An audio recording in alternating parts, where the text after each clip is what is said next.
लेकिन एक प्रेडिक्शन है, इंडिया सेमीफाइनल में नहीं जाएगा, ये मैं उस पर पक्का हूँ। ये आपने कह दी, ये पक्का है। Pin drop silence. देखा देखा देखा, क्यों आमिर भाई मिर्ची लगी ना? क्या हुआ? क्या हुआ आमिर भाई, रोना होना तो नहीं आ गया टीम इंडिया को जीतते हुए देखकर, या फिर सिसकियां छूट गई आपकी? भाई इतना तो आप, मुझे लगता है, मैच फिक्सिंग करने के बाद नहीं रोए होंगे जितना आप कल के मैच को देख के रोए होंगे। मतलब कुछ भी नहीं, कुछ भी सोच भी कैसे लिया यार कि टीम इंडिया हार जाएगी? अरे तुम एक तरफ एक टाइम अगर ये बोल देते थे नहीं भाई, वेस्ट इंडीज और इंडिया दोनों कड़क एक दूसरे को एकदम कड़क टक्कर देने वाले, तो वो भी हम हजम कर जाते। लेकिन सीधे सीधे बोलते भाई इंडिया नहीं जीतेगी। तुम्हारी हिम्मत कैसे हुई यार? अगर इतना ही हिम्मत तुमने 2009-2010 में इंग्लैंड में कर लिया होता तो तुम्हारा, जब तुम्हारे ऊपर बैन लगा था ना, वो नहीं लगता। लेकिन आपको कौन समझाए भाई, आज भी आपके पास बाल बुद्धि ही है, मतलब कोई समझ नहीं है कि नहीं? गजब बेइज्जती है। So hey guys, welcome back to my channel. तो दोस्तों, आज हम बात करने वाले हैं संजू सैमसन के धमाकेदार पारी की। आज हम बात करने वाले कल जो इंडियन टीम ने कमाल किया है वेस्ट इंडीज टीम को धाए धाए करके, उसकी। और हाँ, एक बार जरूर बताना चाहूंगा कि भाई पड़ोसियों का जो भी कैलकुलेशन था वो धरा का धरा रह गया। मतलब भाई, हम इंडिया वाले सोचते हैं कि इंडियन टीम वर्ल्ड कप जीतेगी, हमारा ये सोचना होता है हम भारतीयों का। लेकिन पाकिस्तानी भाई जो हैं वो ये सोचते हैं कि पड़ोसी हार जाएं बस। मतलब भाई, वो बंदा मानसिक रूप से विकलांग होता है जो खुद की जीत को सोचने के पहले सामने वाले की हार के बारे में सोचे। भाई तुम जीतोगे तभी तो सामने वाला हारेगा, लेकिन तुम्हारी सोच ही कुंठित है कि भाई पड़ोसी हार जाए, बाकी हमें कोई लेना देना नहीं है। प्रैक्टिस पे अगर पाकिस्तानी प्लेयर ध्यान देते तो भाई कुछ कमाल कर लेते हैं, समझे? लेकिन उन बेचारों का जो हाथ है, जो मुंह है, जो सर है, या है भी कि नहीं पता नहीं, वो सारा तो कैलकुलेटर पे रहता है। क्यों भाई, न्यूजीलैंड हारेगी तो हम ये, इंग्लैंड जीतेगी तो हाँ, श्रीलंका अगर हमारे साथ खेल ले, श्रीलंका अगर हमारे साथ भाईचारा कर ले, सब हो गया। सारी की सारी चीज धरी रह गई उस कैलकुलेटर में। और मेरे ख्याल से सारे पाकिस्तानी मोबाइल या फिर टीवी नहीं तोड़े हैं, कैलकुलेटर तोड़े हैं, क्योंकि शायद से अब उनके यहाँ प्रैक्टिस मैच शुरू हो जाए, जो कि नहीं होता है।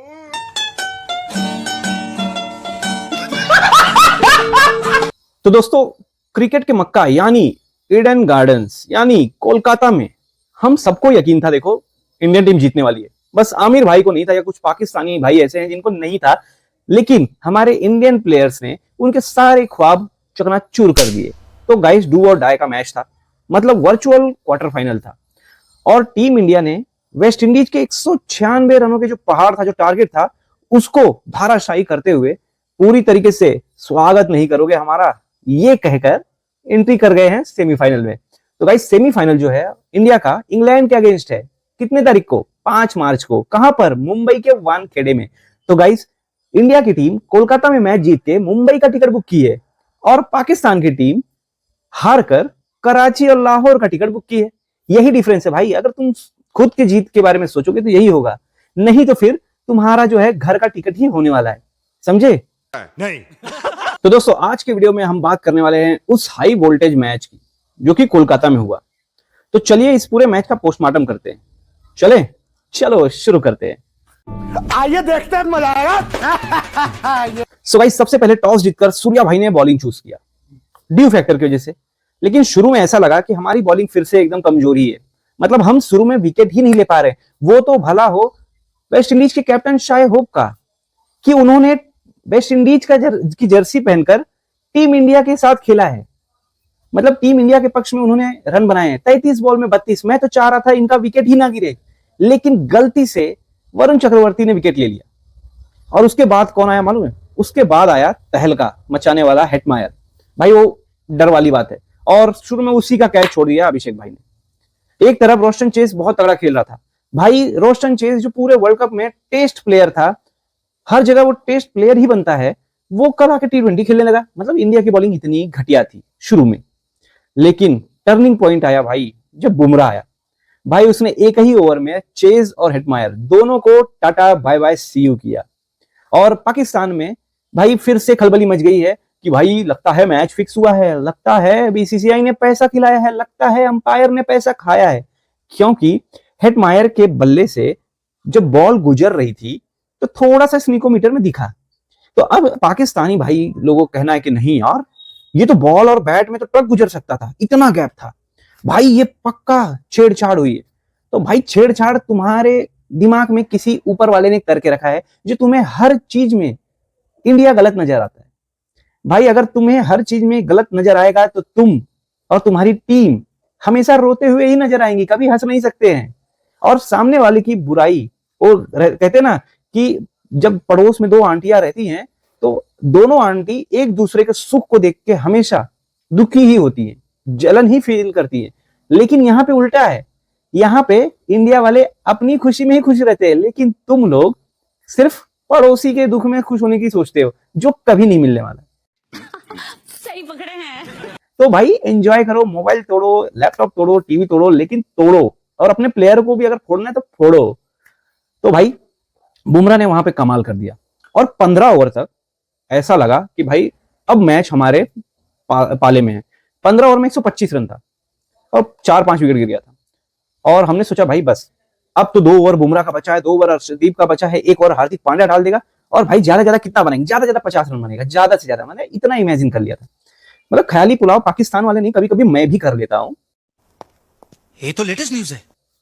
तो भाई उसके बाद तूफान आया, सच में होल्डर आया। और होल्डर का साथ देने के लिए कौन आया ये आप लोग कमेंट करके बताओ, समझे? नहीं। छोड़ो जाने दो, आप लोग पता है मुझे कमेंट रोमेंट नहीं करने वाले हो, मैं ही बता देता हूं। रोमन पोवेल आया। तो भाई ये दोनों ने मिलकर आखिरी के 5 ओवर में 70 रन मार दिया। मैं बोला भाई 20 रन तो यहीं ज्यादा बन गया, यहीं पे 20 रन ज्यादा बन गया। और टीम इंडिया की जैसी हालत चल रही है बैटिंग में, उस हिसाब से ये रन का पहाड़ सच में पहाड़ लग रहा था। लेकिन भला हो हमारे संजू भाई का, जो कल संजय दत्त की तरह एंट्री मारे और अपने विलन यानी वेस्ट इंडीज को कान के नीचे ऐसा मारे कि भाई वेस्ट इंडीज घूमने लगी। ए बिडू पहचाना क्या, ऐसे ही बोल के। वाह क्या एक्टिंग कर रहा है। अब बात करते हैं भाई टीम इंडिया की इनिंग की, जो हमारी रन चेस शुरू होते ही ऐसा लगा कि भाई खत्म हो जाएगा, क्योंकि आज भी अभिषेक शर्मा स्लॉगर ही लगा। यहां पर एक जगह आमिर जो है, मोहम्मद आमिर, वो सही साबित होते हुए नजर आया कि भाई अभिषेक शर्मा सिर्फ स्लॉगिंग करना ही जानता है, ऐसा ही लग रहा है। क्योंकि क्रिकेटिंग शॉट तो लगा नहीं। जिस बॉल पे आउट हुआ उस बॉल पे अगर अर्शदीप भी खेलता तो नॉट आउट रहता, क्योंकि वो बॉल सच में छक्के वाली ही बॉल थी। इतनी घटिया बॉल पे वो आउट हो गया स्लॉग करने के चक्कर में। अगर प्रॉपर क्रिकेटिंग शॉट मारता तो भाई ये छक्का ही होता, लेकिन नहीं, हमें तो बस हर बॉल उड़ाना है। और उड़ाने के चक्कर में 11 बॉल में 10 रन बनाकर अभिषेक भाई बाय बाय कर गए। उसके बाद आते हैं ईशान किशन। ईशान किशन ने भी शुरुआत तो अच्छी की, 2 शॉट बहुत अच्छे लगे, लेकिन एक फिर से उन्होंने वही पुल शॉट गलत मारा। एक ही प्लेयर स्क्वायर लेग में था और उसी के हाथ में बोला कि बेटा प्रैक्टिस कर लो कैच की, तो कैच की प्रैक्टिस करवा दिए और खुद निकल लिए। उसके बाद सूर्या भाई आते हैं। सूर्या भाई आके भाई, सूर्या भाई वैसे भी बड़े मैच के प्लेयर नहीं है, बड़ी टीमों के साथ बड़े इवेंट में उनका कोई प्रदर्शन नहीं रहा है। और एक बार फिर से उन्होंने ये जो हमारी जो सोच है उसको गलत साबित नहीं किया है, उसको सही साबित किया कि भाई हमसे ना हो पाएगा बड़े मैचों में, हम तो बस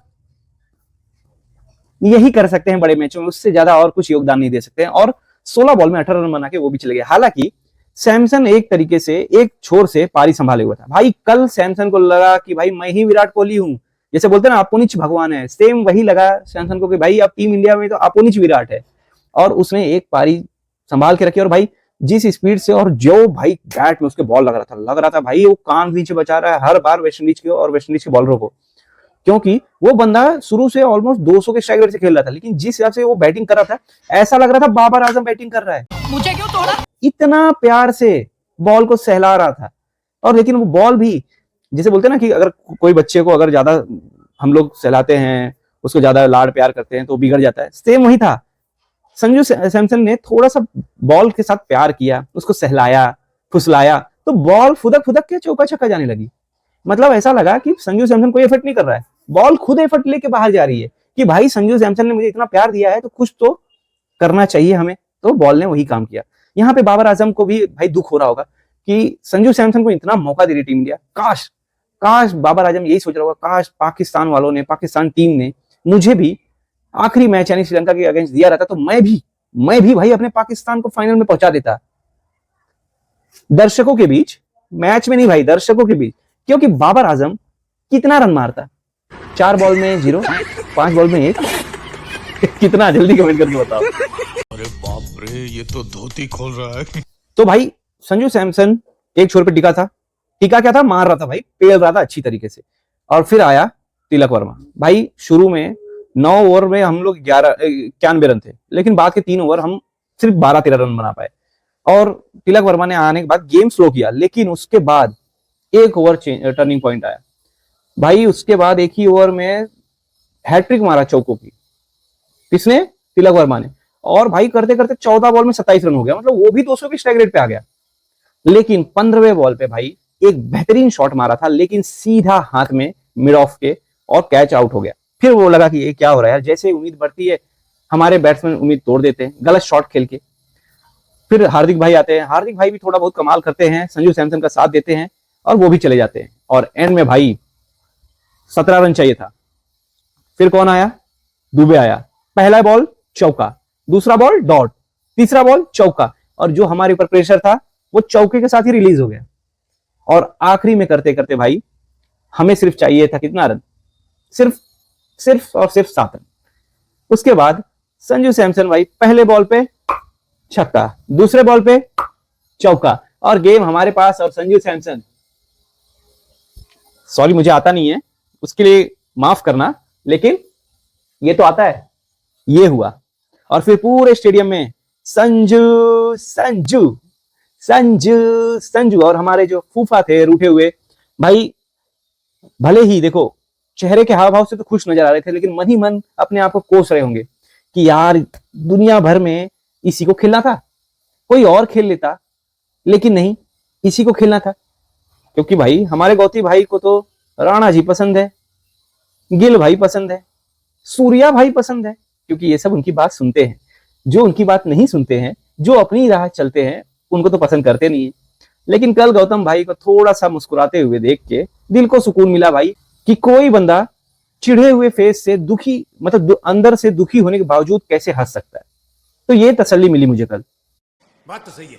तो भाई पूरी मैच खत्म हो गई है, लेकिन अब बात करते हैं संजू सैमसन की। भाई संजू सैमसन 12 चौके 4 छक्का, हालांकि छक्के कम थे, उसकी कैपेसिटी के हिसाब से कम ही है, कम से कम 8-10 लग सकते थे। लेकिन कल उसने बोला कि नहीं भाई, अपन को तो विराट कोहली बनना है। और सच में उसने विराट कोहली जैसी ही पारी खेली और रिकॉर्ड तोड़ दिया विराट कोहली का। क्योंकि वर्ल्ड कप स्टेज पर आज तक हमने सिर्फ 3 बार ही 160+ का स्कोर चेस किया, और तीनों बार हाईएस्ट स्कोरर था विराट कोहली।